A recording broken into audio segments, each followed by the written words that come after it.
Progressisme, féminisme et sandwich grec.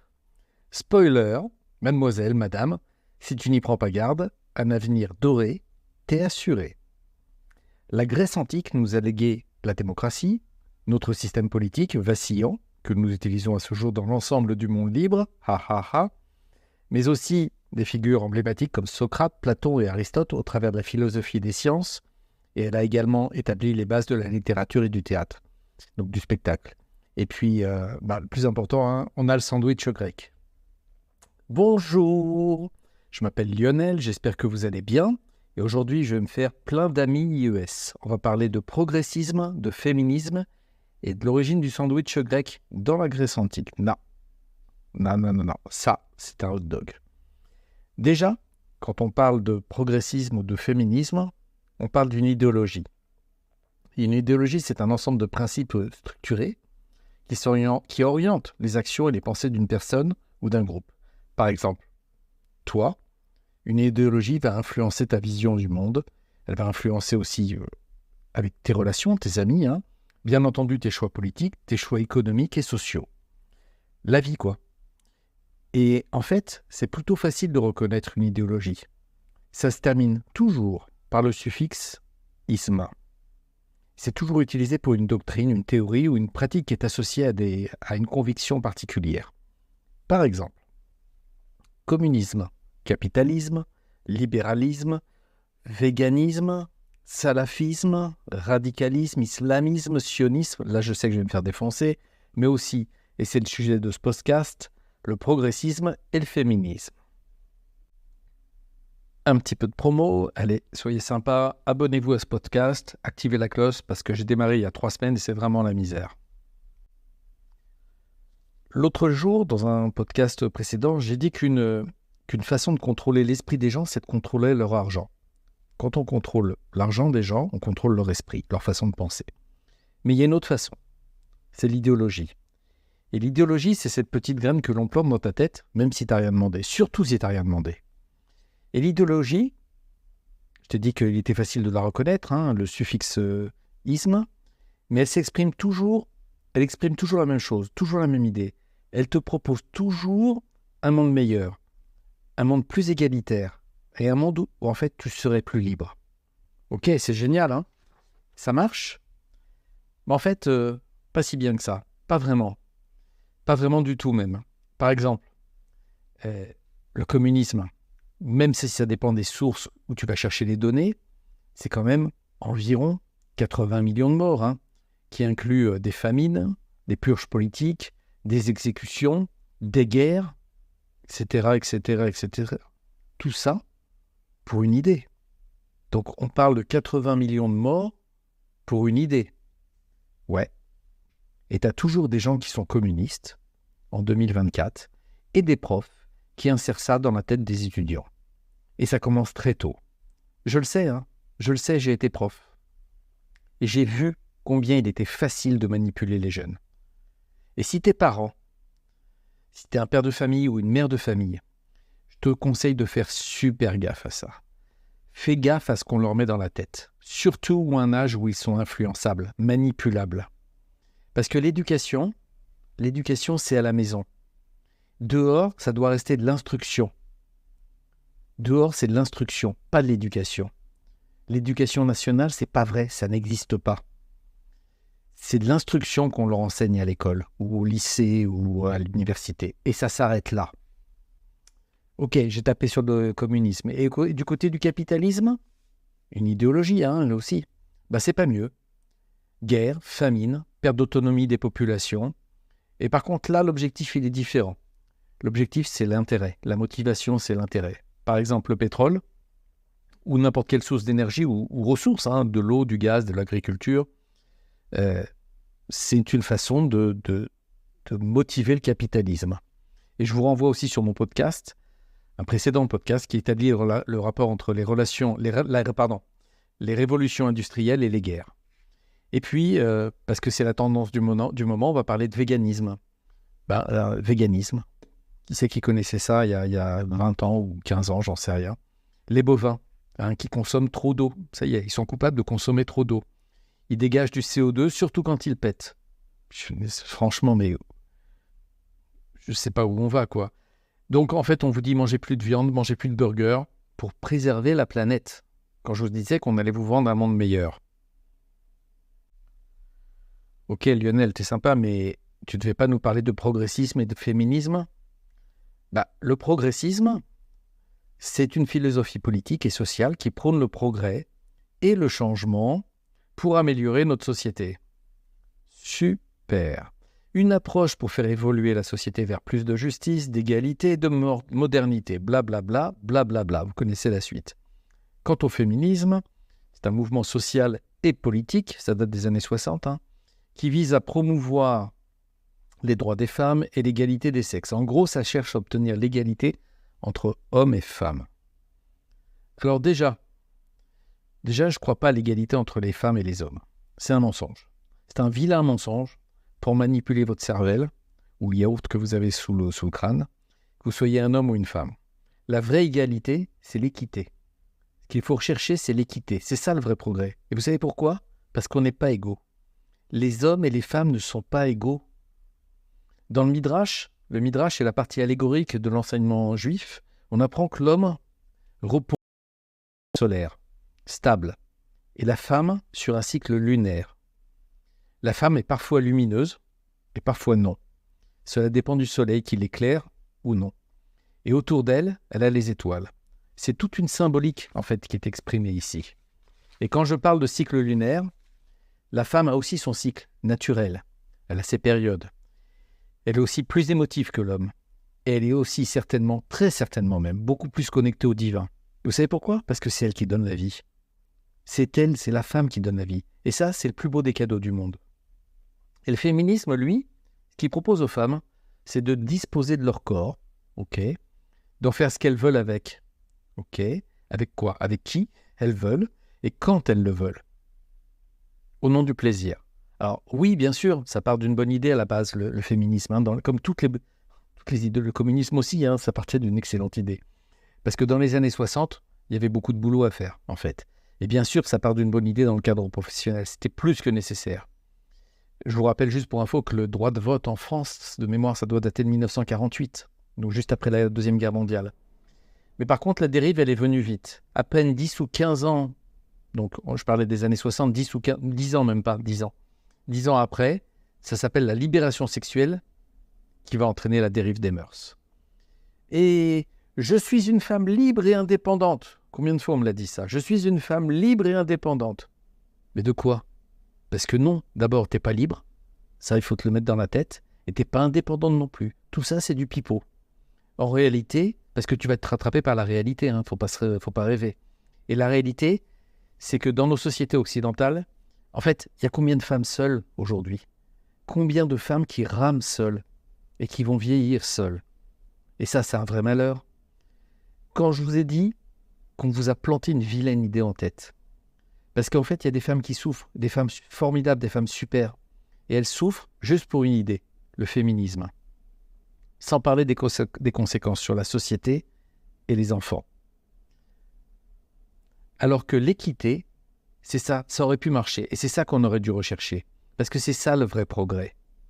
L'équité, c'est de traiter toutes les personnes de manière impartiale et égale, pour qu'elles aient les mêmes chances de réussir, tout en respectant leurs différences. Vous voyez la nuance ? Alors, on m'a souvent traité de macho. Bon, on m'a dit aussi que j'avais une attitude patriarcale. Ok, je suis père de famille, c'est tout. Et réactionnaire, 2 ou 3 fois. Ok, non, c'est en fait intégriste aussi. Ah oui, intégriste. Appelez-moi comme vous voulez, mais pour moi, le féminisme est un échec. Le féminisme est un échec. Et la meilleure preuve, c'est OnlyFans. OnlyFans, c'est une plateforme, je crois que c'est anglais, où chacun peut produire ses shows avec son téléphone et les monétiser. Donc, chacun va se filmer, se donner en spectacle et, depuis son téléphone et gagner un petit peu d'argent avec ça. À la base, je crois que c'était fait pour les coachs sportifs, les professeurs de guitare, les profs de yoga, à distance donc. Mais il y a eu des opportunistes. Des vrais opportunistes, en fait. Et pour certaines, ça a permis de gagner un peu d'argent. Et pour d'autres, ça a permis de gagner beaucoup, mais vraiment beaucoup d'argent. et ça touche aussi bien la mère de famille de 50 ans qui a 4 ou 5 gosses que la gamine de 16 ans qui est fière d'annoncer sur les réseaux sociaux le chiffre d'affaires réalisé sur OnlyFans. Parce qu'en fait, c'est une plateforme, et comme toutes les plateformes, il y a une administration, et donc il y a des chiffres, des données. Et donc, ça leur permet d'attirer encore plus de monde, et elle donne elle-même des formations à d'autres jeunes filles pour être membre sur OnlyFans. Puis il y a aussi du street marketing, donc un marketing qui est horizontal, parce qu'elle est en compétition avec ses copines de classe. Il y a aussi la possibilité de distribuer, de se balader tout simplement, ou de distribuer des t-shirts avec un QR code qui va renvoyer les curieux vers sa page. Elle va danser, d'ailleurs c'est juste incroyable, quoi. Elle danse ou elles font du yoga, ou je sais pas quoi, sur YouTube, sur Pinterest, sur TikTok, et systématiquement, ça renvoie vers la page OnlyFans. Et en fait, la gamine, elle a 16 ans. 16 ans. Et tu sais quoi ? Parce qu'elle donne aussi des interviews, parce que du coup, elles sont connues. Elles se disent libres et indépendantes et féministes. Je répète, les filles, elles se vendent sur des plateformes et elles se disent libres, indépendantes et féministes. Et qu'est-ce qu'on lui pose la question ? Mais elle dit, j'ai ma propre entreprise et je ne dépends pas d'un patron. Mais est-ce que tu te rends compte des dégâts ? Est-ce que tu te rends compte des dégâts ? Et tu sais quoi ? La gamine, elle a juste oublié un truc. C'est que Internet, lui, il n'oublie pas, il n'oublie rien, il n'oublie jamais. Et le jour où elle va se réveiller, pour une raison ou une autre, parce qu'elle sera fatiguée, parce qu'elle sera passée de mode, parce qu'elle sera moins fraîche, parce que il y a des tas de raisons dans la vie. En fait, elle va vouloir passer à autre chose, elle va chercher un copain, un mari, un travail, un appartement. Qu'est-ce qui va se passer à ton avis ? Qu'est-ce qui va se passer ? La personne en face d'elle, elle va juste taper son nom ou faire une photo, et ainsi de suite. Et devine ce qui va sortir. Parce qu'il ne faut pas oublier, le big data, c'est magique. Et maintenant, on passe au plat de résistance, parce que va te faire voir chez les Grecs. Va te faire voir chez les Grecs. Tu connais l'expression ? Non, je dis ça parce que moi, je ne la connaissais pas. Je rejoue un type, en fait, a priori, je ne roulais pas assez vite pour lui. Il s'est approché, il a ouvert la fenêtre du côté passager, donc, et il m'a dit ça. Puis un doigt aussi. Alors là, désolé de ne pas conduire assez vite, monsieur, pardon. Par contre, qu'est-ce que ça veut dire d'aller se faire voir chez les Grecs ? Pub. Alors, vous connaissez l'histoire. En fait, c'est l'algorithme de YouTube qui demande ça. Donc, vous cliquez sur le bouton, vous activez la fée clochette, et puis voilà. Merci beaucoup. Hanouka, la Grèce antique, et le rôle de la femme. Chez les Juifs, Hanouka, c'est la fête des Lumières. Et si vous habitez en France, même une petite ville, dès lors qu'il y a une communauté juive, vous pouvez y assister. Vous êtes les bienvenus, en fait. Ça se passe en général dans des endroits fréquentés, sur des places publiques, des parkings, devant des mairies. Hanouka symbolise l'espoir pour l'humanité, pour l'ensemble de l'humanité. Hanouka, c'est la certitude que le meilleur est devant nous. Et en fait, tous les jours, je vais dire, mais ça se passe le soir, à la tombée de la nuit, pendant 8 soirs de suite, on allume une petite bougie, et l'idée, c'est qu'une toute petite flamme repousse les ténèbres. Et ce moment-là, on le partage avec vous. Hanouka en hébreu, ça vient de la racine étymologique chinour, l'éducation. Encore une fois, l'éducation. Et maintenant, un petit peu d'histoire. Le second temple de Jérusalem, construit après le retour des Juifs de l'exil de Babylonie. Et il a été inauguré en moins 516, donc 516 années avant l'ère commune, à peu près. Et aujourd'hui, à Jérusalem, ce sont les vestiges de ce temple que vous pouvez voir. Ce qu'en France, vous appelez souvent le mur des lamentations. Et c'est une appellation entre nous qui est complètement erronée. Je vous en parlerai peut-être une prochaine fois. En tout cas, c'est ce temple-là, le deuxième temple, donc, qui a été profané sous la domination de l'Empire grec, par l'empereur Antiochus IV Épiphane, et ce qui a déclenché la révolte des Maccabées, en moins 167 avant l'ère commune. Vous connaissez peut-être ça. Je vous ai donné le contexte. Quel rapport, Lionel ? Pourquoi tu mêles le féminisme et la Grèce antique ?